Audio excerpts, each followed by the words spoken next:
Genesis chapter 39. Now Joseph had been taken down to Egypt.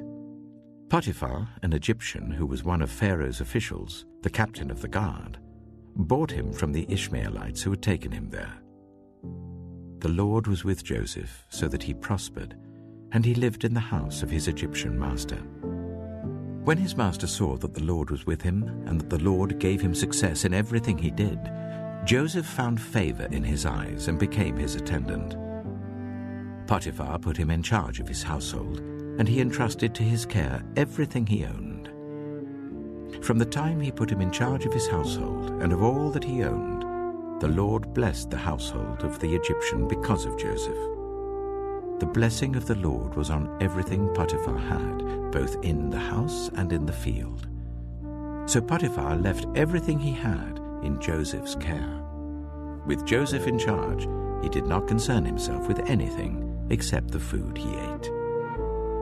Now Joseph was well built and handsome, and after a while his master's wife took notice of Joseph and said, "Come to bed with me."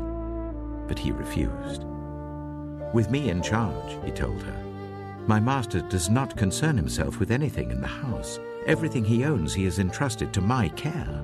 No one is greater in this house than I am. My master has withheld nothing from me except you, because you are his wife. How then could I do such a wicked thing and sin against God?" And though she spoke to Joseph day after day, he refused to go to bed with her or even be with her.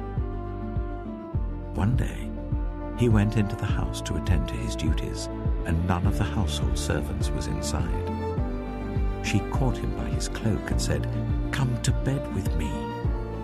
But he left his cloak in her hand and ran out of the house. When she saw that he had left his cloak in her hand and had run out of the house, she called her household servants. "Look," she said to them, "this Hebrew has been brought to us to make sport of us. He came in here to sleep with me, but I screamed. When he heard me scream for help, he left his cloak beside me and ran out of the house." She kept his cloak beside her until his master came home. Then she told him this story. "That Hebrew slave you brought us came to me to make sport of me. But as soon as I screamed for help, he left his cloak beside me and ran out of the house." When his master heard the story his wife told him, saying, "This is how your slave treated me," he burned with anger.